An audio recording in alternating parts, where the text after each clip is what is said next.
Welcome to Authentic Storytelling.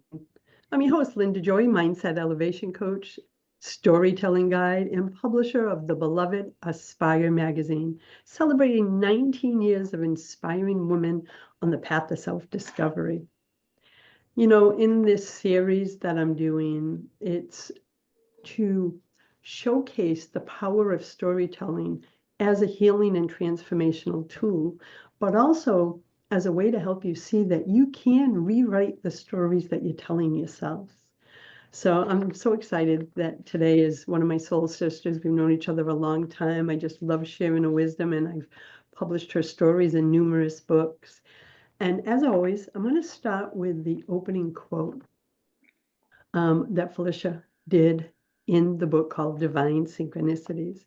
And I want you, as I'm reading the quote, to really just drop into your heart and take it in, and then I'll introduce her, and then we'll start the conversation.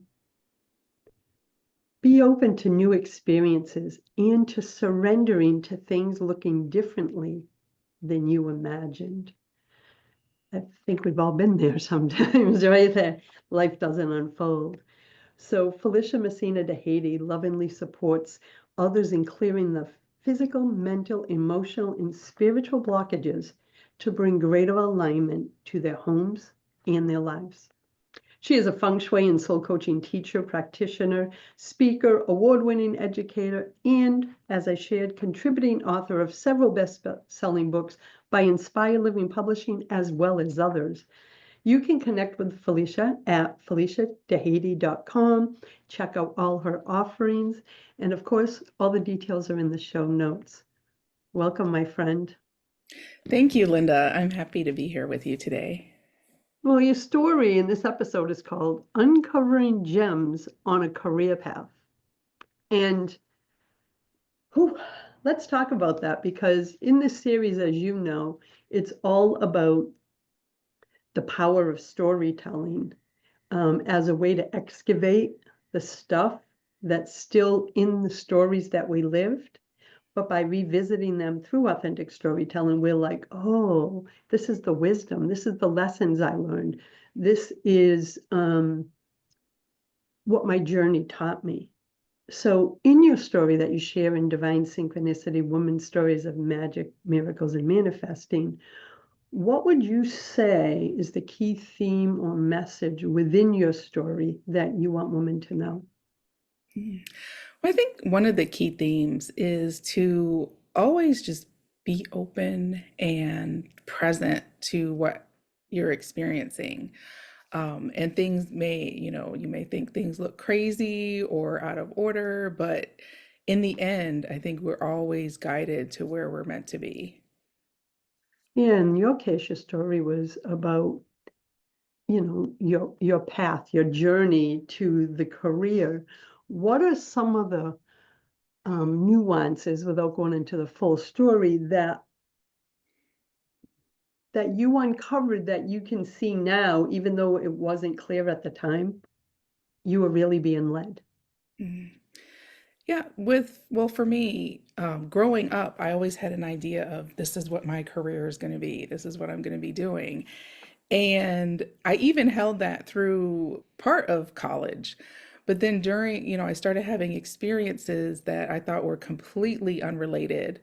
Um, like, for example, a friend uh, introduced me to meditation when I was visiting her in Egypt. Like, and who would think that that would be part of changing my career and leading me to where I am today? So things may seem random or like, oh, this is fun, this is a good experience.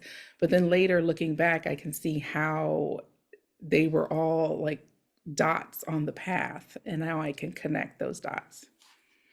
Isn't it funny? Because as you were sharing that experience, I'm like, I can look back, like even just starting Aspire magazine 19 years ago, I never said, I'm going to start a magazine. And it was not in my realm of thought or possibility, but all these little things kept happening, and I just kept following. I call it like spiritual breadcrumbs, the seeds. And I kept following them, and then one day the magazine came to fruition. But looking back, I can see now that those breadcrumbs were put there, but it's up to us to take action when we're being guided.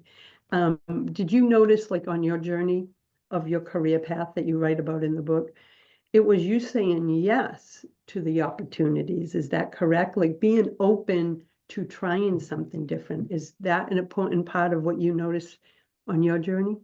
Yes, definitely. Being open and kind of just surrendering to the messages from spirit and following instructions. um, so hearing those messages and following through with them.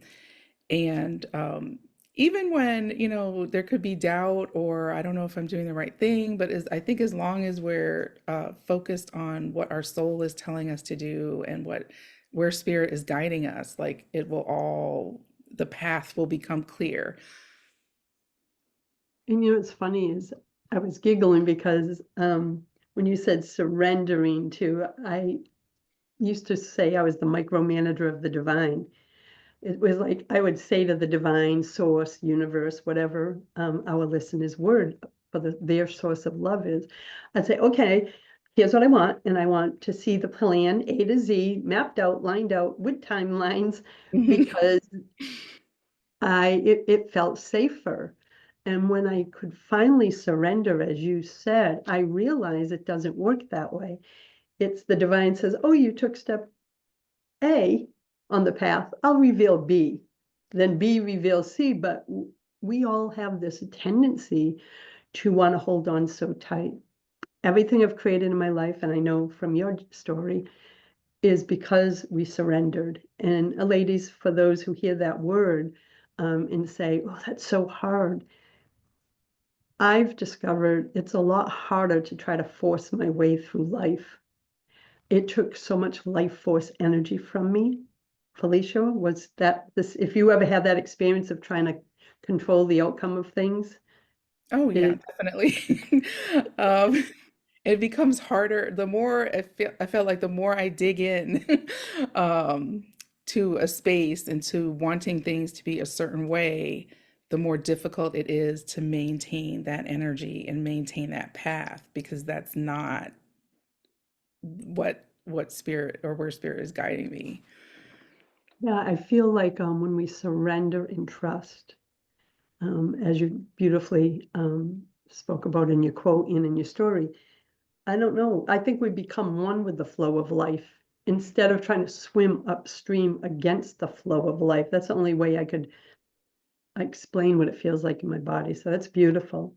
So as you discover through the authentic storytelling framework, it's not just a writing process, it's an invitation for the authors to use storytelling to connect with their higher self and to craft a new story. Because I kept hearing, I've published 300 Women, published you numerous times, and what the feedback we kept getting is, Lynn, I thought I was writing about this particular story for a reason, but I realized as I was writing it and more emotions came up, I realized maybe I wasn't fully healed or transformed or um, clear of the baggage of the story.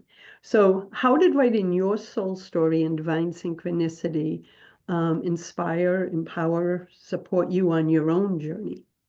Mm. Well, it definitely helped me to kind of rewrite how my experience of the events of my life. And so there were times when I thought, oh, I wasted so much time like taking these classes or doing this program or doing different things that would lead me to the career path that I originally thought was for me. And now, writing this story, it has helped me to see like, no, those were necessary steps to bringing me to where I am today. So it's given me a lot more appreciation for the twists and turns of the journey and a lot more gratitude for all of the experiences that have led me here. Yeah, and you and I have a similar mindset in regard that when I look back at my life, even my most difficult times, where there were times that I didn't think I'd get through the difficult times. And I'm going back over a course of like 40 years, standing from who I am now and where I am. I see why I had all those experiences. And I believe It makes me a better leader, a better mother, a better teacher, because I can have more compassion, empathy for others who may be struggling because I've experienced that. Have you found that you can look back and see that all those make you a richer, deeper teacher, administrator, mom, wife? Yes, definitely. I can see how even the courses I take, like I've been able to integrate and apply things from all different areas of my life, and they really were building blocks for where I am today. So I can't, so even if I take out just one of those experiences, it makes the foundation not so solid. Yeah. And one of the other things that I love about authentic storytelling, but also the reasons I publish these books is I want when a woman receives our stories, when a woman receives your stories, my vision always was, may she find even one story that reminds her of the truth of who she is. And that if she, in that moment, reading the story, is going through a difficult time, or really feels like she lost her light, that these stories remind her of that if they can overcome their difficulties, so can she. And so it's like messages of hope, transformation, love, reminding women of the truth of who they are, that even though they're had a difficult experience, that experience isn't the truth of who they are. It's just something they went through and experienced. Do you feel that energetically also? Yes, definitely. Um, and I always believe that, our experiences are like neutral and we give them the meaning, whether we give them a good meaning or a bad meaning or somewhere in between, we give the meaning. And so it's up to us to embrace the meaning that brings us the most joy and the most self-love and self-care. And in reading story, like when I read other stories in the book, I get inspired and see things from a new perspective, and just appreciate other people's journeys and the places where I can connect with other people's journeys. Yeah, to me, it like make believe I'm not the publisher, just reading the stories woman to woman. Um, it gives me a deeper insight into that person, into who they are, how their view of life. It's been so beautiful for me to hold space for so many women, but every time, and you know this, when I do my ritual of receiving the final manuscript before publishing, I always have a box of tissues, I light a candle, I have a sacred place. And I feel every woman's story so deeply as I go through it and read them in the fullness and the final version of what they are. And that's the vision I hold. And that's why I wanted to host this authentic storytelling is we all have stories, every single one of us, right? And what you said really spoke to me. It's like how you said that it's not the experience, it's the story or label we say the experience meant to us. So if we say it's a negative experience, of course, that's the energy of that. And I think that was beautifully said because I can remember for years I carried the label and shame of some of my stories and decisions I made. And now I go, those are just experiences. Those Mhm, are not the truth of who I am. They help make me who I am, mhm. but not they're not the truth of who I am. So we're going to go to our final question. And as we come to a close, what is some inspiration, wisdom, heartfelt message that you want women to know about surrendering, trusting, and on their journey? Mm. That the universe always has our back. And so that is, I think, the foundation of being able to trust and being able to surrender, and just knowing that, we are here for a purpose. And our purpose is to, live out our mission our on this earth. And in every step of that, journey, spirit is with us, and it's, moving in grace and ease and joy when we can kind of embrace that trust and just move into a state of surrender and flow. Beautifully said. And, now more than ever, we have to stay in our highest energetic frequency so that we can be in flow, right? And for me, that's what these books represent. Women's stories of designed to remind women of their truth, of trusting, of surrendering, because sometimes I love what you said at the beginning. You said you had this firm idea of what you were going to do for a career path, like, okay, and I'm going to graduate college. We all do that, right? It's like I have it all mapped out, and the divine universe, source, God, whatever your source of love is, says, darling, if you just let go, I have something bigger and better planned. And it took me 40 years to hear that message, right? It's almost like I see my source up there with like a 10-foot teddy bear, but I'm down here taking a temper tantrum that I want the little 3-inch, like I want this. Mhm. And source is saying, if you just let go, I got something bigger and better.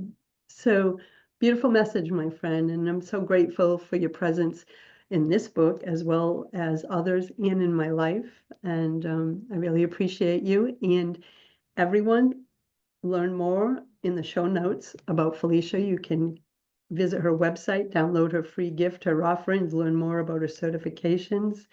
And of course, you can order Divine Synchronicity, Woman Stories of Magic, Miracles, and Manifesting. You'll see it at the link below in the show notes. Felicia, thank you, my friend. Thank you, Linda.